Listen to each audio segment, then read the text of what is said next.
Nuestro tema del día de hoy se titula Ofrendas por el pecado.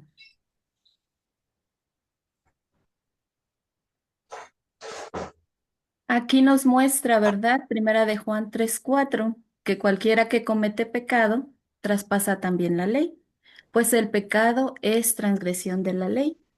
Aquel que ha hecho algo contra los 10 mandamientos del Señor era culpado de pecado, y para poder ser libre de pecado tenía que traer una ofrenda, y viendo la inocente víctima muriendo por causa de sus pecados, podía comprender mejor cómo el inocente Cordero de Dios podía ofrecer su vida por los pecados del mundo.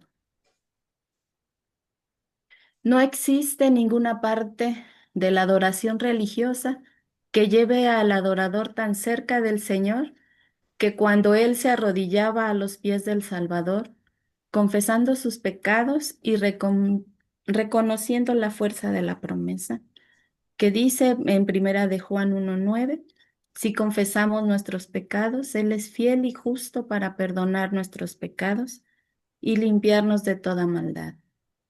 Es aquí donde el arrepentido pecador toca el borde de las vestiduras del Maestro y recibe su poder sanador en el alma. Hay un alivio en el pecador porque esa carga de pecado, ¿verdad? Que a veces llevamos cargando, ahí la dejamos a los pies de Cristo y el alma puede respirar. Chata, en hebreo, significa pecado u ofrenda por el pecado. Chatá se enfoca más en la fragilidad humana y el hecho de no haber estado a la altura de lo que espera Dios de nosotros. Es a lo mejor algún descuido, algún tropiezo, nada malintencionado.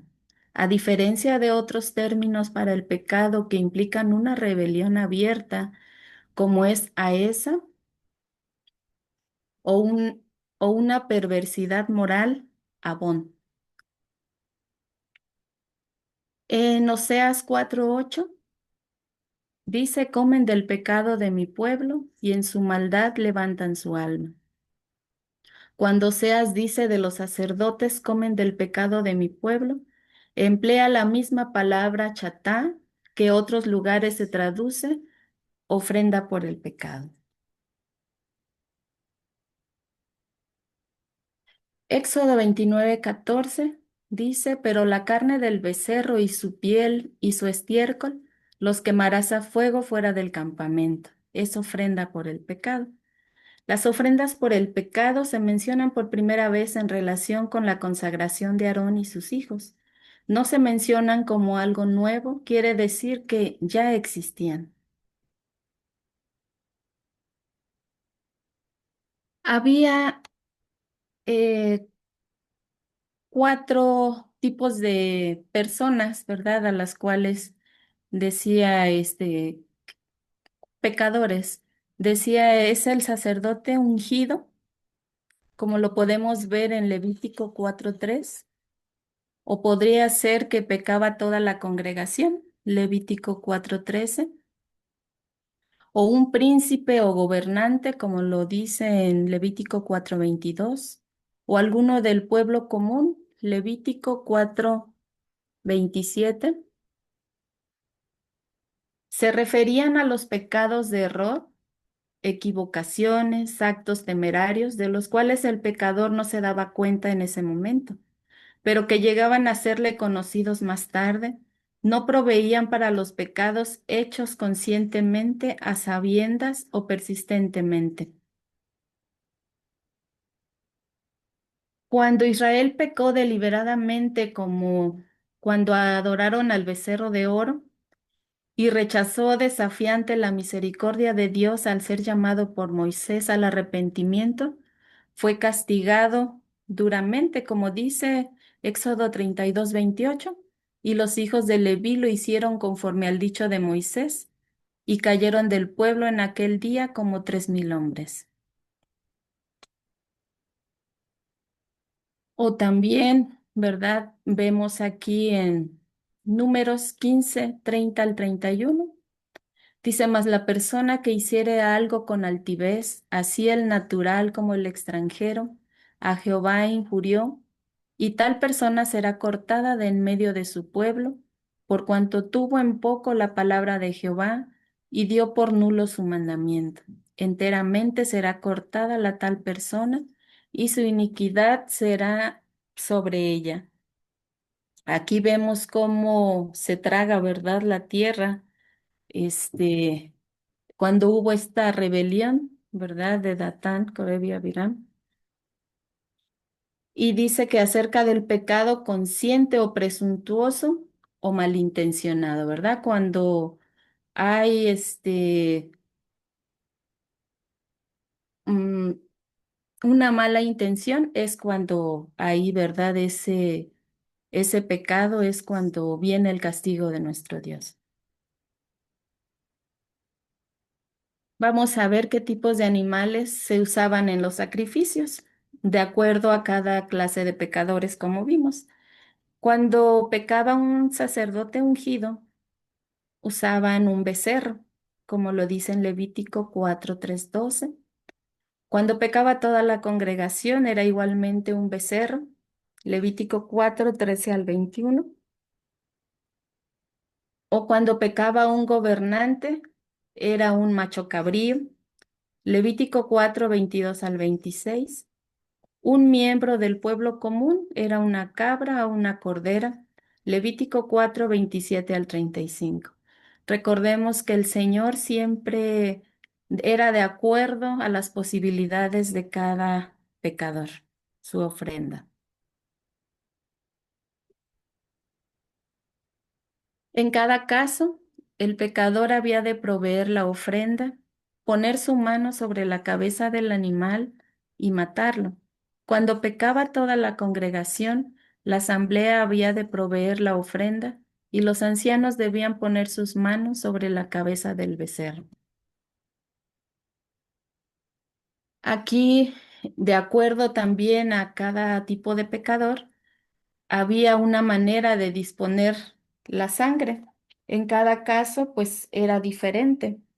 Por ejemplo, cuando el sacerdote ungido pecaba, dice que traía su becerro y lo mataba. El sacerdote dice, mojará su dedo en la sangre y rociará de aquella sangre 7 veces delante de Jehová, hacia el velo del santuario. También debía poner de la sangre sobre los cuerpos del altar del perfume aromático que está en el tabernáculo del testimonio delante de Jehová, y echará toda la sangre del becerro al pie del altar del holocausto, que está a la puerta del tabernáculo del testimonio. Cuando pecaba toda la congregación, se disponía de la sangre de la misma manera. Parte de ella, dice, se llevaba al primer departamento del santuario y se asperjaba delante del velo.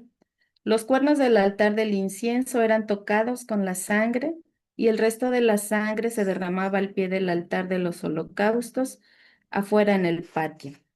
Cuando pecaba un gobernante, se disponía de la sangre en forma diferente, dice el relato. Tomará el sacerdote con su dedo de la sangre de la expiación y pondrá sobre los cuernos del altar del holocausto y derramará la sangre al pie del altar del holocausto. En este caso, la sangre no se llevaba al santuario ni se asperjaba delante del velo, se ponían sobre los cuernos del altar de los holocaustos en el atrio y el resto se derramaba al pie del mismo altar. Cuando pecaba un miembro del pueblo común, la sangre se ponía sobre los cuernos del altar de los holocaustos y el resto se derramaba al pie del altar. En el caso de la grasa, ¿verdad? En cada uno de estos casos o cada uno de estos pecadores, en todos, dice que la grasa, representa el pecado. Incluso servía para mantener el fuego encendido.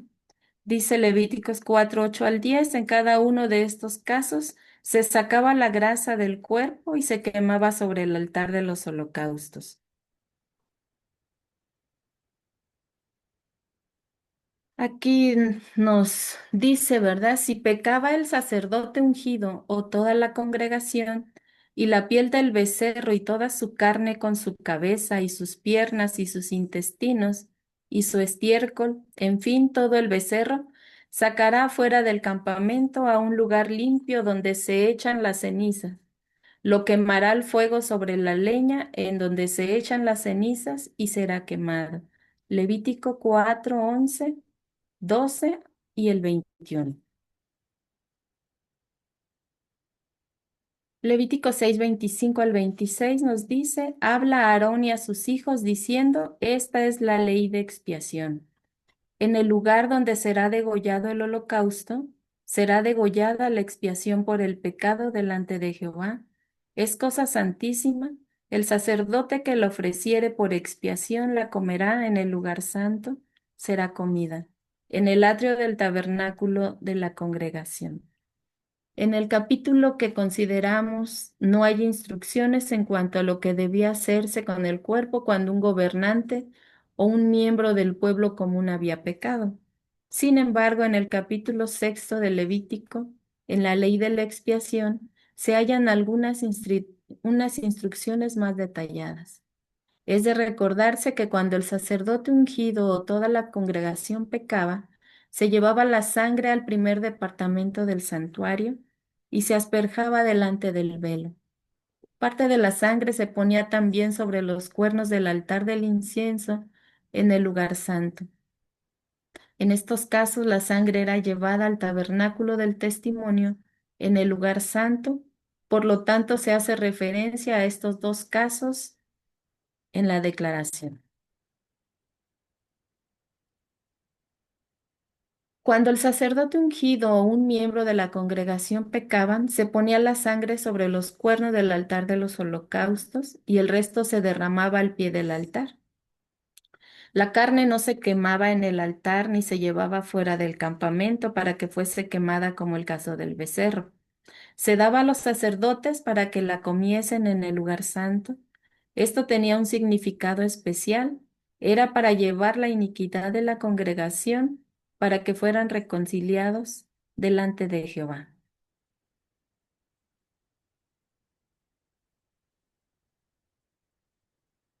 Recordemos que cuando se usaba un becerro como ofrenda por el pecado, como en el caso de los sacerdotes ungidos o de toda la congregación, se llevaba el cuerpo fuera del campamento y se lo quemaba. No así en el caso del macho cabrío o cordero.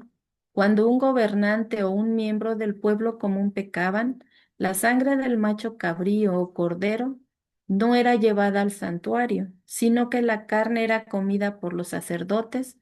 Por ello la dio a vosotros para llevar la iniquidad de la congregación, para que sean reconciliados delante de Jehová. Levítico 10:16 al 18.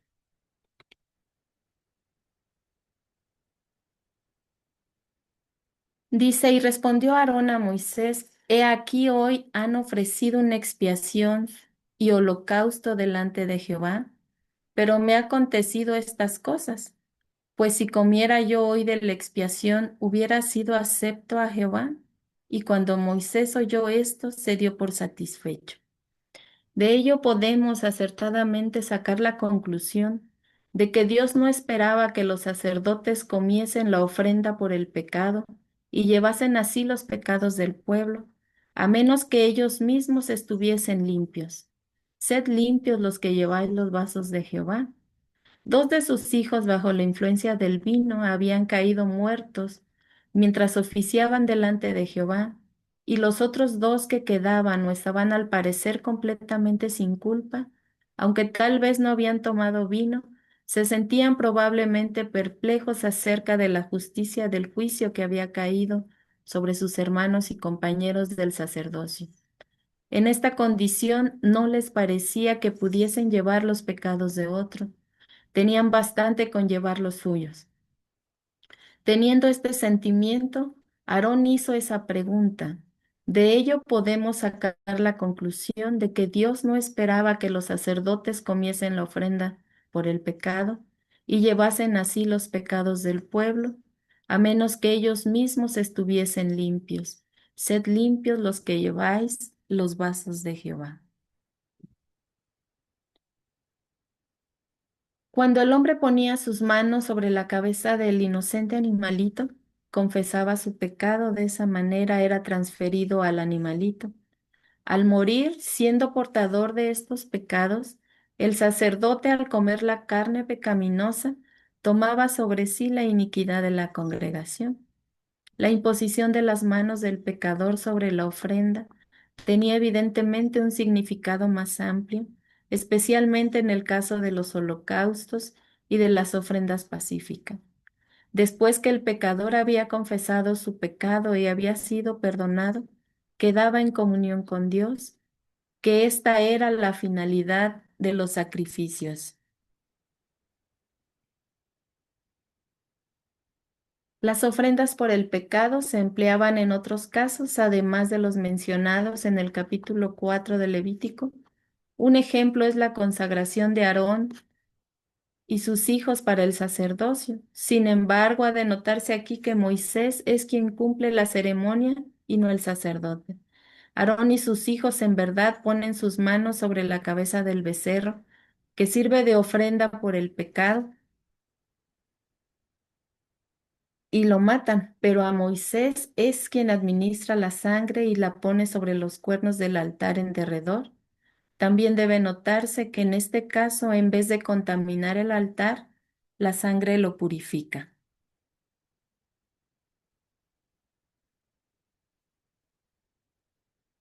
Al terminar los 7 días de la consagración de Aarón, se ordenó una ofrenda por el pecado. Aarón debía tomar un becerro joven como ofrenda por el pecado para sí mismo antes de empezar su ministerio en favor del pueblo.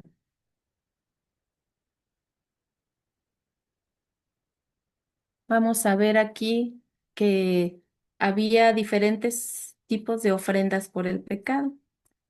Existía la ofrenda por el pecado cuando una mujer daba a luz, ya sea un niño o una niña.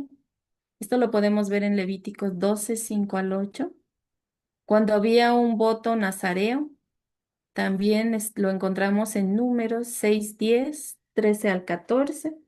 O para la consagración levita, Números 8, 8 al 12. Cuando era la fiesta de lunas nuevas, Números 28, 15. La fiesta de la Pascua, Números 28, 22. La fiesta de Pentecostés, Números 28, 30. La fiesta de los tabernáculos, Números 29, 5. Los días 15º, 21º, Números 29, 10 al 38. Recordemos que cuando la mujer daba luz a un varón, la mujer era inmunda 7 días y al octavo día se circuncidaba al niño, mas ella permanecía 33 días en la purificación de su sangre, y cuando daba a luz a una niña era inmunda 2 semanas y tardaba 66 días en la purificación de su sangre. Cuando era por voto nazareo, cuando era por voto nazareo, dice aquí, cuando un hombre o una mujer se apartaba haciendo voto de nazareo para dedicarse a Jehová, se abstenía de tomar cualquier tipo de vino o licor y no tenía que pasar navaja por su cabeza hasta que fueran cumplidos los días de su consagración a Jehová, y tampoco debía acercarse a ningún cuerpo muerto. En la consagración de los levitas, también era era hecha esta ofrenda. En la fiesta de lunas nuevas, dice, esta fiesta marcaba el inicio de cada nuevo mes lunar. Esta fiesta simbolizaba un nuevo comienzo. Era un momento de adoración y gratitud a Dios. En la fiesta de la Pascua simbolizaba la liberación del pueblo de Dios de la esclavitud, y esta se celebraba cada 14 del día mes del año Nisan. La fiesta de Pentecostés Era una celebración de acción de gracias donde se reconocía a Dios como aquel que bendecía a Israel y le daba el fruto de su cosecha. La fiesta de los tabernáculos, Santa Convocación, este era un momento de alegre celebración y acción de gracias por la provisión de Dios y la redención del Señor. Ahora sí vamos a pasar a la ceremonia de la vaquilla roja. Esta ceremonia consistía en traer una vaca alazana sin defecto y a la cual no se le había puesto yugo. Se le daban a Eleazar el sacerdote y él la sacaba afuera del campamento y la degollaba.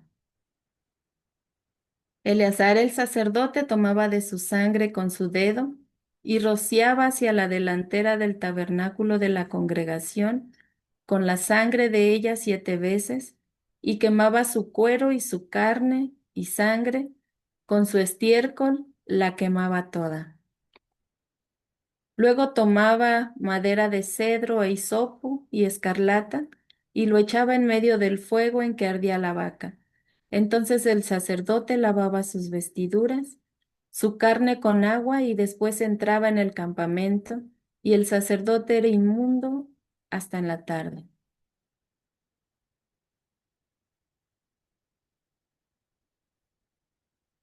Y un hombre limpio recogía las cenizas de la vaca y las ponía fuera del campamento en un lugar limpio y las guardaba la congregación de los hijos de Israel para el agua de separación, que esto también era una expiación. El agua de separación, dice aquí, para el inmundo tomaban de la ceniza de la vaca quemada de la expiación y echaban sobre el agua viva en un vaso. Y un hombre limpio tomaba hisopo y lo mojaba en el agua, y rociaba sobre la tienda y sobre todos los muebles, y sobre las personas que allí estuvieren, y sobre el que había tocado hueso, o el muerto, o el sepulcro. Y el limpio rociaba sobre el inmundo al tercero, al séptimo día, y cuando lo había purificado al día séptimo, lavaba sus vestiduras, y asimismo con agua, y era limpio en la tarde. Era usado, ¿verdad? Para limpiar. Dice aquí es de notar que aunque esta ceremonia era una expiación, no se había de emplear sangre alguna para purificar al hombre de su contaminación. La única vez que se menciona el uso de la sangre es en la ocasión en que mataba la vaquilla cuando los sacerdotes tomaban la sangre, la asperjaban 7 veces delante del tabernáculo del testimonio. En la aplicación a la persona individual no había aspersión de sangre. También es de notar que la vaquilla no se mataba dentro del tabernáculo donde se mataban los demás sacrificios. La sangre no se llevaba dentro del tabernáculo ni se asperjaba delante del velo. No se ponía delante de los cuernos del altar del incienso, ni tampoco sobre los cuernos del altar de los holocaustos, ni se derramaba ante el altar de los holocaustos. No llegaba a estar en contacto directo ni con el lugar santo ni con el altar de los holocaustos. Números 19:10.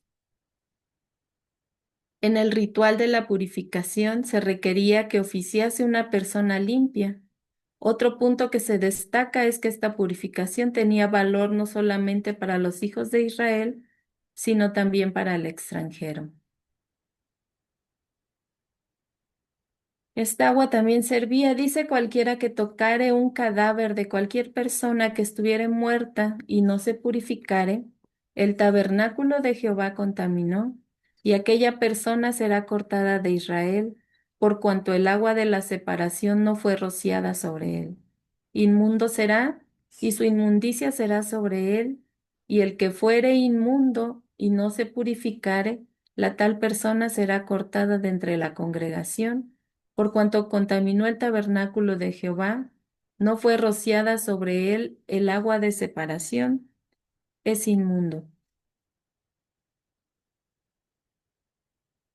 Hebreos 9:12 nos dice, porque si la sangre de los toros y de los machos cabríos y las cenizas de una becerra, rociadas a los inmundos, santifican para la purificación de la carne, Si esto es así, cuanto más la sangre de Cristo, por quien por medio del Espíritu Eterno se ofreció sin mancha a Dios, purificará nuestra conciencia de las obras que conducen a la muerte, a fin de que sirvamos al Dios viviente.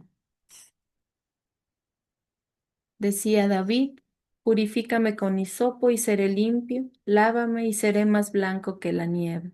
Salmo 51:7. Ahora vamos a ver las aguas amargas, que son las mismas aguas de la purificación. Dice, aquí se usaba el agua con fines de purificación en el caso de ciertos pecados como los celos. Si la mujer era inmunda y había hecho traición contra su marido, las aguas amargas entraban en su vientre y se hinchaban y caía a su muslo, y la mujer era maldición en medio de su pueblo. Mas si la mujer no era inmunda sino limpia, ella era libre y fecunda. El agua santa preparada así se llama aguas amargas. El sacerdote había de escribir esas maldiciones en un libro y luego borrarlas con las mismas aguas amargas. Primera de Juan 5:6 dice, este es Jesucristo que vino mediante agua y sangre, no mediante agua solamente, sino mediante agua y sangre. Y el Espíritu es el que da testimonio, porque el Espíritu es la verdad. Aunque la sangre se menciona en el Antiguo Testamento como purificadora de pecado, el agua también se menciona en el mismo sentido. La fuente situada precisamente delante del tabernáculo, el agua usada en la ceremonia de la vaquilla roja, el agua amarga usada para borrar el pecado, según se registra en el capítulo 5 de Números, testifican acerca del agua para purificación ceremonial.